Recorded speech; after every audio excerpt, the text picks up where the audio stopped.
അപ്പോൾ എല്ലാവർക്കും നമ്മുടെ പുതിയൊരു വീഡിയോയിലോട്ട് സ്വാഗതം. കഴിഞ്ഞ ദിവസം നമ്മൾ വണ്ടിയുടെ റിവ്യൂ വീഡിയോ ചെയ്യാമെന്ന് പറഞ്ഞായിരുന്നു, പക്ഷേ പറ്റിയില്ല. സംഭവം എൻ്റെ സൗണ്ടൊക്കെ തന്നെ മാറ്റം വന്നിട്ടില്ലേ, ജലദോഷം പിടിച്ചിട്ട് തീരെ വയ്യായിരുന്നു. അതുകൊണ്ടാണ് നമ്മൾ കഴിഞ്ഞ ദിവസം വണ്ടിയെക്കുറിച്ചുള്ള വീഡിയോ ഇടാത്തത്. പക്ഷേ ഇന്ന് നമ്മൾ വീഡിയോ ഇടാൻ നമുക്ക് കുറേ വണ്ടിയെക്കുറിച്ച് കൂടുതൽ കാര്യങ്ങൾ അറിയാം. കാരണം എന്താണെന്ന് വെച്ചാൽ നമ്മൾ ഏകദേശം ഒരു 400ഓളം കിലോമീറ്റർ നമ്മൾ വണ്ടി 2 ദിവസം കൊണ്ട് ഓടി കഴിഞ്ഞു കേട്ടോ. 2 ദിവസം കൊണ്ട് 400 കിലോമീറ്റർ ഓടി. അപ്പം ഓടിയ എൻ്റെ എക്സ്പീരിയൻസ് ഇത് പക്ക എന്താ പറയുക, നമ്മൾക്ക് ഉണ്ടായ അനുഭവം മാത്രം. നല്ലതോ മോശമൊന്നുമില്ല, നല്ലതും പറയും മോശവും പറയും. എൻ്റെ 400 കിലോമീറ്റർ ഡ്രൈവിൻ്റെ എക്സ്പീരിയൻസ് ആണ് ഞങ്ങൾക്ക് ഷെയർ ചെയ്യാൻ പോകുന്നത് കേട്ടോ. ഇത് ഒരുപാട് ഗുണമുണ്ടാവും. അപ്പോൾ നമുക്ക് നമ്മളെ വണ്ടിയുടെ കൂടുതൽ കാര്യങ്ങളൊക്കെ പറയാം. ഞാനിപ്പോൾ നിൽക്കുന്നത് കൊല്ലം ആശ്രാമം മൈതാനത്താണ് കേട്ടോ. നമ്മളെ വണ്ടി ഇവിടെ കിടക്കുവാണ്. ഞാനത് ഓടിച്ചിട്ടും കാര്യങ്ങളും ഞാൻ ഇത്ര ദിവസം ഓടിയതിൻ്റെ എക്സ്പീരിയൻസും കാര്യങ്ങളൊക്കെ നിങ്ങൾക്ക് പറഞ്ഞുതരാം. ആദ്യം നമുക്ക് എത്ര കിലോമീറ്റർ ഓടി നോക്കിയോ, 390 കിലോമീറ്റർ നമ്മളെ വണ്ടി ഓടി കേട്ടോ. 390 കിലോമീറ്റർ ഓടിയിട്ടാണ് നമ്മൾ വണ്ടിയുടെ റിവ്യൂ ചെയ്യുന്നത്. ഞാൻ ഈ വണ്ടിയെക്കുറിച്ച് കൂടുതൽ പറഞ്ഞത് എൻ്റെ ഒരു എക്സ്പീരിയൻസ് ആണ് പറഞ്ഞത്, അല്ല നമ്മൾ അങ്ങനെ വണ്ടി ഓട്ടോമൊബൈൽ റിവ്യൂ ചെയ്യുന്ന ആളെന്നല്ലല്ലോ. ഏറ്റവും വലുത് ഇതിനകത്ത് പറയാനുള്ളത് വെച്ചാൽ ഈ വണ്ടിയുടെ ഒരു സീറ്റിംഗ് പൊസിഷനാണ്. നിങ്ങൾ നോക്കിയാൽ തന്നെ കാണാൻ പറ്റും. അതാണ് എനിക്ക് ഈ വണ്ടി കൂടുതൽ ഇഷ്ടപ്പെട്ടത് കേട്ടോ. നമ്മളെ കൈ നല്ല സ്ട്രെയിറ്റ് ആയിട്ട് നമുക്ക് ഇരിക്കാൻ പറ്റും. അപ്പോൾ നമ്മളിപ്പോൾ ഇങ്ങനെ കുനിയണോ ഒന്നും വേണ്ട, ബാക്കോട്ടോ ഒന്നുമില്ല, കറക്റ്റ് നമ്മളെ പൊസിഷനാണ്. നമ്മൾ എത്ര ദൂരം ഓടിച്ചാലും, ഞാൻ നല്ല ലോങ്ങൊക്കെ പോയായിരുന്നു. ലോങ് എന്ന് വെച്ചാൽ ചെങ്ങന്നൂർ വരെ ഓൾമോസ്റ്റ് ഒരു 70 കിലോമീറ്റർ 140 കിലോമീറ്ററൊക്കെ ഓടിയായിരുന്നു. ഒരു കുഴപ്പമില്ലാതെ നമുക്ക് നല്ല രീതിയിൽ ഇരിക്കാൻ പറ്റും. അത് തന്നെയാണ് ഇതിൻ്റെ ഏറ്റവും വലിയ ഇതെന്ന് പറയുന്നത്. പിന്നെ എന്ന് പറയുന്നത് സീറ്റ് ഹൈറ്റ്, നമുക്ക് വണ്ടി കാണുമ്പോൾ ഫ്രണ്ട് കാണുമ്പോൾ വണ്ടി ഭയങ്കര വലിപ്പം തോന്നുകയാണെങ്കിലും സീറ്റ് ഹൈറ്റ് വളരെ കുറവാണ്. സീറ്റ് ഹൈറ്റിൻ്റെ ഡീറ്റെയിൽസ് ഞാൻ താഴെ കൊടുക്കാം, എത്ര മില്ലിമീറ്ററാണ്. അതുകൊണ്ടാണ് അതിൻ്റെ കാല് വെച്ച് കഴിഞ്ഞാൽ എനിക്ക് കറക്റ്റ് പൊസിഷനിൽ ഇരുന്ന് വണ്ടി നല്ല സ്ട്രെയിറ്റ് ആയിട്ട് ഇരുന്ന് ഓടിക്കാൻ പറ്റും. എൻ്റെ ഹൈറ്റ് എന്ന് പറയുന്നത് 5.10 കേട്ടോ എൻ്റെ ഹൈറ്റ് എന്ന് പറയുന്നത്. അപ്പോൾ എനിക്ക് ഹൈറ്റിൽ എൻ്റെ കാലുണ്ടോ നല്ല രീതിയിൽ ഇരിക്കാൻ പറ്റും. പക്ഷേ ഹൈറ്റ് കുറഞ്ഞവർക്കും ഈ വണ്ടിയിൽ സുഖമായിട്ടിരിക്കാം. എനിക്ക് ഇത്രയും ഫ്രീ ആണ് കേട്ടോ കാല്. അപ്പോൾ എൻ്റെ ഹൈറ്റിനും എല്ലാം ഓക്കെ ആയിട്ട് എനിക്ക് നല്ല ഹാൻഡ്ലിങ് തരുന്നൊരു വണ്ടിയാണ്. ഇനി നമുക്ക് വണ്ടിയുടെ കൂടുതൽ കാര്യങ്ങൾ പറഞ്ഞുതരാം. അപ്പോൾ ഇതാണ് ഇതിൻ്റെ മെയിൻ കാര്യം എന്ന് പറയുന്നത്, ഇതിൻ്റെ റൈഡിങ് പൊസിഷനാണ്. ഒരു രക്ഷയില്ല, നമുക്ക് എത്ര ദൂരം വേണമെങ്കിലും വെറുതെ ഇരുന്ന് ഓടിക്കാൻ പറ്റുന്നുണ്ട്. ഇനി നമ്മൾ ആ വണ്ടിയുടെ ലുക്ക് എടുത്ത് പറയുകയാണെങ്കിൽ വണ്ടി കിട്ടുന്ന ലുക്കാണ് കേട്ടോ. മെയിനായിട്ട് പറയുന്നത് നമ്മൾ എവിടെ വണ്ടി കൊണ്ടിട്ടാലും എല്ലാവരും നോക്കുന്നുണ്ട് എന്തായാലും. കാരണം ഈ വണ്ടി അധികം ആരും കണ്ടിട്ടില്ലല്ലോ, ഇപ്പോൾ ഇറങ്ങിയതേ ഉള്ളൂ. അതുകൊണ്ട് എല്ലാവരും ഒരു അട്രാക്റ്റീവായിട്ടുള്ള ലുക്കാണ്. പിന്നെ ഇതിൻ്റെ ഇൻഡിക്കേറ്റർ വരുന്നത് ഇവിടെ ആയിട്ടാണ് കേട്ടോ, നമ്മുടെ നെക്കിൾ ഗാർഡിലായിട്ടാണ് ഇതിൻ്റെ ഇൻഡിക്കേറ്റർ വരുന്നത്. പിന്നെ ഇതിൻ്റെ സസ്പെൻഷൻ കണ്ടോ, നല്ല ഗോൾഡൻ കളറിലുള്ള UST ഫോർക്കാണ്. ഫ്രണ്ട് ABS ആണ്, പക്ഷേ ഇതിൻ്റെ ബാക്ക് ABS അല്ല, ബ്രേക്കിംഗ് എന്ന് പറയുന്നത് ബാക്ക് ഡിസ്ക് ആണ് കേട്ടോ. പിന്നെ എൻ്റെ സൈലൻസറൊക്കെ കണ്ടോ, നല്ല രസമില്ല കാണാൻ, എല്ലാം നല്ല ഫിനിഷിംഗ് ആണ്. എൻജിൻ എന്ന് പറയുന്നത് 184 cc ആണ് കേട്ടോ. 200X എന്ന് എഴുതിയിട്ടുണ്ടെങ്കിൽ 184 cc ആണ് വണ്ടിയുടെ എൻജിൻ എന്ന് പറയുന്നത്. ഭയങ്കര എന്താ പറയുക, ലീനിയർ ആയിട്ടുള്ള പവറാണ് കേട്ടോ. നല്ല, അതായത് പവർ അനുസരിച്ചുള്ള നമുക്ക് ബ്രേക്കിങ്ങും ഈ വണ്ടിക്കുണ്ട്. ഇതിപ്പോൾ നമുക്ക് ബാക്കിൽ ഒരു പോരായ്മയാണ് ഇതിൻ്റെ ABS ഇല്ലെന്ന്. പക്ഷേ ABS ഇല്ലെങ്കിലും നമുക്ക് എവിടെയും വണ്ടി ബ്രേക്ക് പിടിക്കുമ്പോൾ ബുദ്ധിമുട്ടൊന്നും അനുഭവപ്പെടുന്നില്ല. പിന്നെ ഞാൻ കൂടുതലും ഫ്രണ്ടാണ് യൂസ് ചെയ്യുന്നത്. അപ്പോൾ എൻ്റെ യൂസ് അനുസരിച്ചാണ് ഞാൻ ഈ വണ്ടി എനിക്ക് ഇഷ്ടപ്പെട്ടത് കേട്ടോ. അപ്പോൾ അതാണ് ഇതിൻ്റെ ബ്രേക്കിംഗ് സിസ്റ്റം എന്ന് പറയുന്നത്. പിന്നെ ഇത് നമ്മുടെ സീറ്റിൻ്റെ കവറ്, ഇത് നമ്മൾ വണ്ടി എടുത്തപ്പോൾ ഷോറൂമിൽ നിന്ന് അവർ അടിച്ചു തന്നെ കേട്ടോ. ഇതിൻ്റെ മേളിൽ അടിച്ച കവറാണ് കേട്ടോ. അതുകൊണ്ട് ഇച്ചിരി കുറച്ചും കൂടെ കുഷനായിട്ടുണ്ട്. അപ്പോൾ നമുക്കിനി യാത്രക്കെല്ലാം ഓക്കെയാണ്. പിന്നെ 12 ലിറ്ററാണ് വണ്ടിയുടെ ഫ്യൂൽ ടാങ്ക് കപ്പാസിറ്റി എന്ന് പറയുന്നത്. പിന്നെ നമ്മൾ ഇവിടെ നോക്കുവാണെങ്കിൽ എൻജിൻ കിൽ സ്വിച്ച് ഉണ്ട്. പിന്നെ ഇത് നമ്മുടെ ഡബിൾ ഇൻഡിക്കേറ്ററാണ് കേട്ടോ. ഡബിൾ ഇൻഡിക്കേറ്റർ കത്തുന്ന സ്വിച്ചാണ്. പിന്നെ സ്റ്റാർട്ട് ചെയ്യുന്ന സ്വിച്ച്. പിന്നെ ഇപ്പുറത്ത് നോക്കുവാണെങ്കിൽ നോർമൽ നമ്മൾ സാധാ വണ്ടിയിലുള്ള ഡിമ്മും ബ്രൈറ്റും പാസും ഇൻഡിക്കേറ്റർ ഹോണൊക്കെയാണ്. പിന്നെ എന്ന് പറയുന്നത് നമുക്കിതിൻ്റെ മീറ്റർ നോക്കാം. മീറ്ററിൽ എന്താ പറയുക, മീറ്റർ കൺസോൾ നോക്കുവാണെങ്കിൽ കുറച്ച് കാര്യങ്ങളൊക്കെ മിസ്സിംഗ് ആണ്. അതായത് നോർമലി ഈ ഒരു സെഗ്മെൻറ്റുള്ള വണ്ടിയിലുള്ളതിനേക്കാളും കുറച്ച് മിസ്സിംഗ് ആണ്. എന്നാൽ എന്നെ സംബന്ധിച്ചുള്ള എനിക്ക് ആവശ്യമുള്ള കാര്യങ്ങളെല്ലാം ഇതിനകത്തുണ്ട്. ഇതിനകത്ത് കണ്ടോ, ഇതിനകത്ത് കിലോമീറ്ററും 2 ട്രിപ്പ് വരും, പിന്നെ RPM മീറ്റർ, പിന്നെ ഓഡോ മീറ്റർ, പിന്നെ ഗിയർ പൊസിഷൻ, ഇത്രയും കാര്യങ്ങളാണ്. പിന്നെ ഇവിടെ ABSൻ്റെ ന്യൂട്രൽ, ഇത് നമ്മൾ സെറ്റ് ചെയ്യുന്ന സ്വിച്ചുകൾ, ഇൻഡിക്കേറ്ററിൻ്റെ സിമ്പിൾ ഇതേ ഉള്ളൂ. ഇതിനകത്ത് നമുക്കൊരു സൈഡ് സ്റ്റാൻഡിൻ്റെയും കൂടെ ഇൻഡിക്കേഷൻ ഉണ്ടായിരുന്നെങ്കിൽ കൊള്ളായിരുന്നു എന്ന് തോന്നി കേട്ടോ. അത് ഇതിനകത്ത് ഒരു പോരായ്മയായിട്ടാണ് എനിക്ക് തോന്നിയത്. അത്യാവശ്യം വേണ്ട കാര്യങ്ങൾ മാത്രമേ ഇതിനകത്ത് ഹോണ്ട കൊടുത്തിട്ടുള്ളൂ. പിന്നെ ഞാൻ ഈ വണ്ടി ഓടിച്ചിട്ട് എനിക്ക് ഏറ്റവും കൂടുതൽ ഒരു ഗുണമായിട്ട് തോന്നിയത്, അല്ലെങ്കിൽ ഭയങ്കര ഇഷ്ടപ്പെട്ട വെച്ചാൽ ഇതിൻ്റെ വലിയ ടയർ ആയതുകൊണ്ട് ഭയങ്കര റോഡ് പ്രസൻസ് ആണ് കേട്ടോ ഈ വണ്ടി ഓടിച്ച് പോകാൻ. ഇതിൻ്റെ ടയറിൻ്റെ സൈസ് എന്ന് പറയുന്നത് 140, 70, 17 ആണ് ബാക്കിൽ എന്ന് പറയുന്നത്. പിന്നെ ഫ്രണ്ടിലോട്ട് വരുവാണെങ്കിൽ ഫ്രണ്ടിലെ ടയർ എന്ന് പറയുന്നത് ഞാൻ കാണിച്ചു തരാം. ഫ്രണ്ടിൽ ടയർ എന്ന് പറഞ്ഞാൽ 110, 70 ആണ് കേട്ടോ. 110, 70 ടയറാണ് ഫ്രണ്ടിൽ. രണ്ട് നല്ല വലിയ ടയറായതുകൊണ്ട് നമുക്ക് വണ്ടി എവിടെയും ഒരു ബുദ്ധിമുട്ടില്ല. റോഡിലൊക്കെ പോകുമ്പോഴേ നല്ല റോഡുമായിട്ട് പിടിച്ചങ്ങ് പോകാം കേട്ടോ. അപ്പോൾ അതൊക്കെയാണ് ഇതിൻ്റെ വരുന്നത്. പിന്നെ ഫ്രണ്ടിൽ ഇവിടെ ഒരു വൈസറുണ്ട്. ഈ വൈസറിൻ്റെ കാര്യങ്ങളൊക്കെ ഞാൻ വണ്ടി ഓടിക്കുമ്പോൾ പറഞ്ഞുതരാം. പിന്നെ ബാക്കിലായിട്ട് നമ്മളെ ആവശ്യത്തിനെല്ലാം പറ്റും. കാരണം നമുക്ക് ഇവിടെ ലഗേജൊക്കെ വെച്ച് കെട്ടാനും അത് കെട്ടാനായിട്ടുണ്ടോ അവർ തന്നെ ഒരു നമ്മളെ ഇതൊക്കെ പിടിപ്പിക്കാനുള്ള സെറ്റപ്പ് ഇവിടെ കൊടുത്തിട്ടുണ്ട്. ഇവിടെ ഉണ്ട്, അപ്പർ സൈഡ് ഉണ്ട് കേട്ടോ. പിന്നെ MRF-ൻ്റെ ആണ് ടയർ. ഇവിടെ നമുക്കൊരു സാരി ഗാർഡ് വരുന്നുണ്ട്. അത്രയും കാര്യങ്ങളാണ്. പിന്നെ നമ്മളെ വണ്ടിയിൽ കുറേ ഒരു കമൻറ്റ് ചെയ്തായിരുന്നു ക്രാഷ് ഗാർഡ് എന്ത് ചെയ്യുന്നത്. ക്രാഷ് ഗാർഡ് നമ്മൾ ഷോറൂമിൽ നിന്ന് നമുക്ക് കിട്ടിയില്ല. നാളെ അത് കിട്ടും കേട്ടോ. അത് മേടിച്ച് വയ്ക്കണം. ഇപ്പോൾ ഇതിൻ്റെ ഫസ്റ്റ് സർവീസ് കഴിഞ്ഞിട്ട് ഞാൻ ട്രിപ്പ് പോകാൻ ഉദ്ദേശിക്കുന്നുള്ളൂ. അപ്പോൾ അതൊക്കെയാണ് നമുക്കറിയാവുന്ന കാര്യങ്ങളൊക്കെ പറഞ്ഞു. പിന്നെ ഫ്രണ്ടിൽ ഇൻഡിക്കേറ്റർ ഭയങ്കര രസമാണ് കേട്ടോ കാണാൻ. ഡബിൾ ഇൻഡിക്കേറ്റർ ഇട്ട് കഴിഞ്ഞാൽ നല്ല രസമാണ് വണ്ടി നിൽക്കുന്നത് കാണാൻ. ഞാൻ കത്തിച്ച് കാണിച്ചു തരാം. കണ്ടോ, ഹെവി ലുക്കാണ്. ഇത് രാത്രി ആകുമ്പോൾ നല്ല രസമായിരിക്കും കാണാൻ കേട്ടോ. എന്തൊക്കെ പറയാനും കിടൽ ലുക്കായും നല്ല പവറും നല്ല കംഫർട്ടും ഉണ്ട് ഈ വണ്ടി. ഇത് നമുക്കിത് വണ്ടി ഓടിച്ചിട്ട് ഞാൻ കൂടുതൽ കാര്യങ്ങൾ പറയാം. പിന്നെ എനിക്കൊരു ഡൗട്ട് നിങ്ങൾക്ക് ആരെങ്കിലും അറിയാമെന്ന് പറയണം. അതായത് നമ്മളുണ്ടോ നമ്മുടെ ഹാൻഡിലിൻ്റെ ഇവിടെ ഒരു സംഭവമാണ്, ഒരു പ്ലാസ്റ്റിക് മെറ്റീരിയലാണ് ഇത്. എനിക്ക് തോന്നുന്നു ഇതിന് USB പോർട്ട് കുത്താനുള്ള സംഭവമാണ്. അതായത് എക്സ്ട്രാ വയ്ക്കാൻ വേണ്ടിയാണെന്ന് അറിയുമ്പോൾ ഇതിങ്ങനെ ഊരിയെടുക്കാൻ പറ്റുന്നു കേട്ടോ. ഇവിടെ ഒരു ഹോളായിട്ടാണ് ഫുള്ള്, താഴെ വരെ കാണാം കേട്ടോ. ഇനി അതിന് വേണ്ടി ഇവിടെ വിട്ടതാണോ എന്ന് എനിക്ക് അറിയത്തില്ല. അറിയാവുന്ന ആരെങ്കിലും ഉണ്ടെങ്കിൽ ഒന്ന് കമൻറ്റ് ചെയ്യാം കേട്ടോ. അപ്പോൾ ഇത്രയൊക്കെയുള്ള കാര്യങ്ങൾ. പിന്നെ എനിക്കിത് വേറൊരു പോരായ്മയായിട്ട് തോന്നി വെച്ചാൽ ഇതിൻ്റെ ഇത് സൈഡ് മിററാണ് കേട്ടോ. എൻ്റെ ഹോണ്ട ട്വിസ്റ്ററിനകത്ത് ഉണ്ടായിരുന്ന ഏകദേശം അതുപോലെ തന്നെ സൈഡ് മിററാണ്.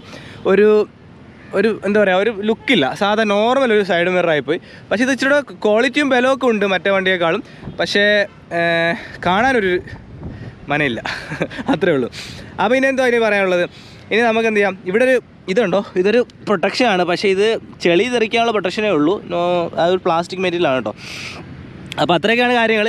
നമുക്കതിൻ്റെ പിന്നെ എന്താ പറയുക, നമ്മളങ്ങനെ വലിയ വണ്ടി റിവ്യൂ ചെയ്യുന്ന ആളൊന്നുമല്ല. അതുകൊണ്ട് ഞാൻ ജസ്റ്റ് ഓടിച്ച എക്സ്പീരിയൻസ് ആണ് മെയിനായിട്ട് പറയുന്നത്. കാരണം എൻ്റെ പർപ്പസിന് പറ്റുമെന്നുള്ള കാര്യങ്ങൾ ഞാൻ നിങ്ങൾക്ക് ഓടിച്ചിട്ട് പറഞ്ഞുതരാം.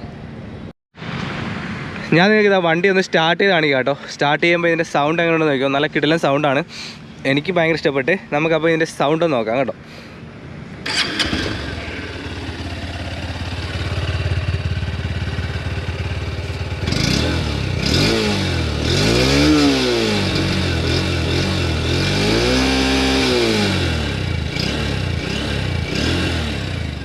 അപ്പോൾ ഞാൻ വണ്ടി ഓടിച്ച് നിങ്ങൾക്ക് എക്സ്പീരിയൻസ് പറയാം. അതായത് 400 കിലോമീറ്റർ ഓടിച്ചു കേട്ടോ. ഞാൻ ഓടിച്ചിട്ടാണ് നമ്മൾ അഭിപ്രായം പറയുന്നത്. നമുക്കപ്പോഴേ നേരെ ഒന്ന് ഹൈവേയിലോട്ട് കയറാം. അപ്പോൾ ഈ വണ്ടി നമുക്ക് അത്യാവശ്യം ഓഫ് റോഡ് കാര്യങ്ങളൊക്കെ ചെയ്യാം. അത് ഞാൻ പറയാൻ കാരണം വെച്ചാൽ നമ്മളിപ്പോൾ ഒരു ഓഫ് റോഡ് തേടി പോയിട്ട് അവിടെ മല കയറാൻ പോവുകയാണെങ്കിൽ ഈ വണ്ടി അത്ര വലിയ കംഫർട്ട് അറിയില്ല. പക്ഷേ നമ്മൾ പോകുന്ന വഴിയിൽ കുറേ ഓഫ് റോഡ് ഉണ്ടെങ്കിൽ നമുക്ക് സിമ്പിളായിട്ട് പോകാം. ഇപ്പോൾ ഈ ഒരു കുഴിയിലൊക്കെ കയറുമ്പോൾ ഒന്നും അറിയത്തില്ല. ഇതൊന്നൊരു ഓഫ് റോഡല്ല, ഞാൻ പറഞ്ഞതാണ്. അപ്പോൾ അങ്ങനെ ഓഫ് റോഡ് തേടി പോയിട്ട് ഓഫ് റോഡ് ചെയ്യാൻ പറ്റത്തില്ല എന്ന് എൻ്റെ ഒരു എക്സ്പീരിയൻസിൽ ഞാൻ പറയുവാണ്. പിന്നെ എന്ന് പറയുന്നത്, ഇത് വണ്ടി മെയിനായിട്ട് സിറ്റി റൈഡ് ആണ് എല്ലാവരും പറഞ്ഞത്. പക്ഷേ സിറ്റി റൈഡല്ല, ഈ വണ്ടി ലോങ് റൈഡിന് അടിപൊളിയാണ് കേട്ടോ. കാരണം ഒരു വിധത്തിൽ നമ്മൾ ടയേർഡ് ആവത്തില്ല. നല്ല കൂളായിട്ട് ഓടിച്ചുകൊണ്ട് പോകാൻ പറ്റും. വണ്ടി നല്ല പവറും കിട്ടും. അതായത് നമ്മൾ 3rd ഗിയറിൽ പോകുമ്പോൾ തന്നെ നമ്മൾ ഒരു 80-ലൊക്കെ സിമ്പിളായിട്ട് 3rd ഗിയറിൽ തന്നെ ഇത് കയറ്റാൻ പറ്റും. പിന്നെ ഏറ്റവും വലിയ ഗുണം എന്താ പറയുക, ഇതാ ഇപ്പോൾ ഞാൻ കാണിച്ചു തരാം. ഇതിപ്പോൾ അഞ്ചാമത്തെ ഗിയറിലാണ് നമ്മൾ പോകുന്നത്. 4 അല്ലേ കാണിച്ചു തരാം. ഇപ്പോൾ 3-ാമത്തെ ഗിയർ, 4-ാമത്തെ ഗിയർ, 5-ാമത്തെ ഗിയറിലാണ് നമ്മൾ പോകുന്നത്. 5-ാമത്തെ ഗിയറിൽ 30 സ്പീഡിൽ ഈ വണ്ടി പോകാൻ പറ്റും. എന്നുവെച്ചാൽ ഒരു രീതിയിലുള്ള എൻജിൻ ഇടിയോ ഒന്നുമില്ല. നമുക്ക് പതുക്കെ ഓടിച്ച് പോകണമെങ്കിൽ പതുക്കെ ഓടിച്ച് പോകാം. ഇനി അഥവാ സ്പീഡിൽ പോകണമെന്നുണ്ടെങ്കിൽ നമുക്ക് ഇതിന് സ്പീഡിൽ പോകും ചെയ്യാം. 2 രീതിയിൽ നമുക്ക് ഈ വണ്ടി ഓടിച്ച് പോകാൻ പറ്റും.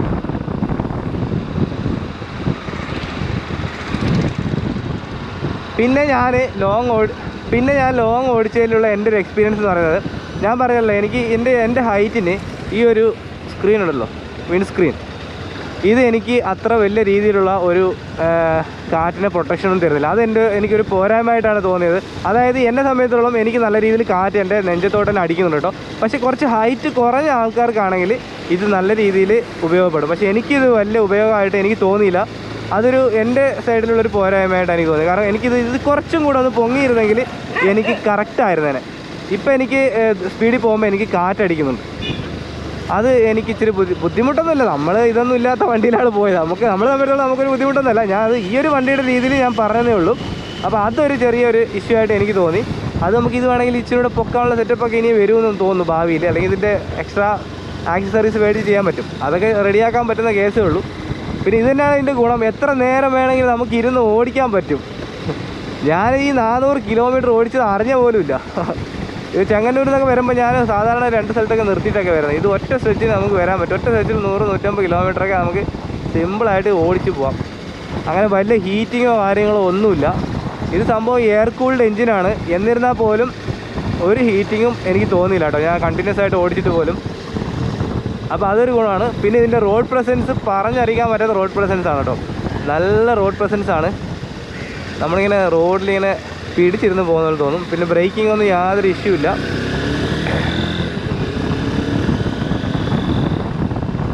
അപ്പോൾ എൻ്റെ ഒരു അഭിപ്രായത്തിൽ ഞാൻ പറയുകയാണെങ്കിൽ ഈ വണ്ടി ആർക്കൊക്കെ എടുക്കാമെന്ന് ചോദിച്ചു കഴിഞ്ഞാൽ, അതായത് ഒരുപാട് പവറൊന്നും വേണ്ട. എന്ന് വെച്ചാൽ ഇതിന് വണ്ടിക്ക് പവർ കുറവൊന്നുമല്ല, അത്യാവശ്യം നല്ല പവറുള്ള വണ്ടിയാണ്. ഒരു 184 എഞ്ചിൻ്റെ പവർ ഈ വണ്ടിക്കുണ്ട്.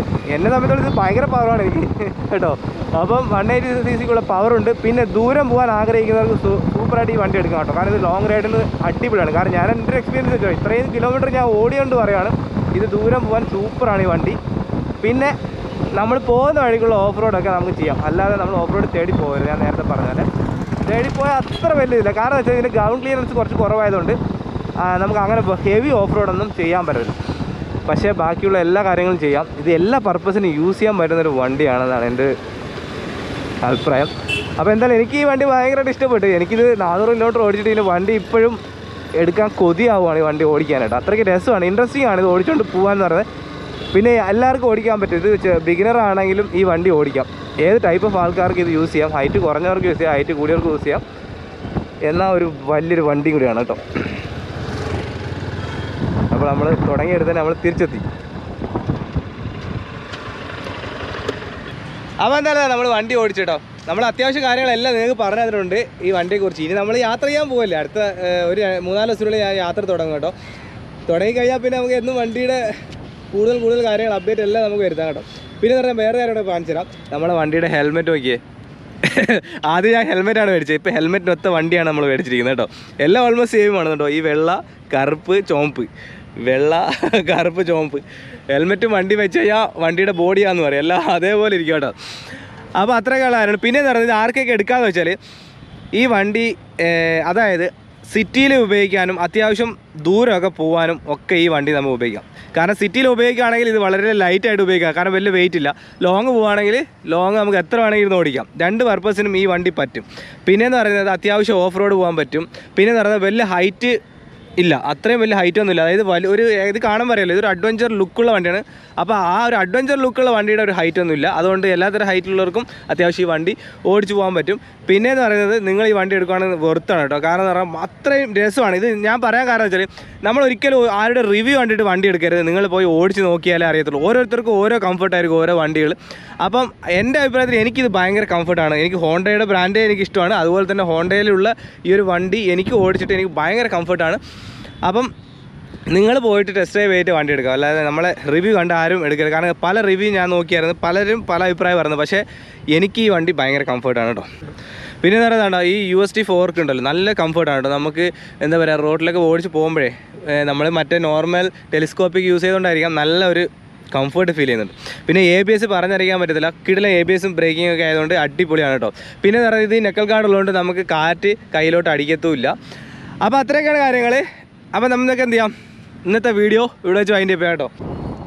അപ്പോൾ അത്രയുള്ള കാര്യങ്ങൾ. പിന്നെ വണ്ടിയുടെ വില എന്ന് പറയുന്നത് 1,78,000 രൂപയാണ് വണ്ടിയുടെ വില എന്ന് പറയുന്നത് കേട്ടോ. അപ്പോൾ 50,000 രൂപ EMI കൊടുത്താൽ ഓൾമോസ്റ്റ് 5,000-ഓളം രൂപയാണ് നമുക്ക് മാസം അടവ് വരുന്നത്. അത് പറഞ്ഞുതരാം. അപ്പോൾ 5,000 രൂപയും 50,000 രൂപയാണ് ഞാൻ എടുത്തിരിക്കുന്നത്. അങ്ങനെയാണ് എടുത്തിരിക്കുന്നത് കേട്ടോ. അപ്പോൾ അത്രയാണ് ഇതിൻ്റെ വിലയും കാര്യങ്ങളെന്നൊക്കെ പറയുന്നത്. അപ്പോൾ നമുക്ക് ഉടനെ തന്നെ യാത്രകൾ തുടങ്ങാം. അപ്പോൾ ഇന്നത്തെ വീഡിയോ നമ്മൾ ചെറിയൊരു വീഡിയോ ആണ്. എല്ലാവരും ഇഷ്ടപ്പെട്ടാൽ ലൈക്ക് ചെയ്യുക, സബ്സ്ക്രൈബ് ചെയ്യുക. അപ്പോൾ നമുക്ക് അടുത്ത യാത്ര ഉടനെ തുടങ്ങാം. അപ്പോൾ എല്ലാവർക്കും ഗുഡ് നൈറ്റ്.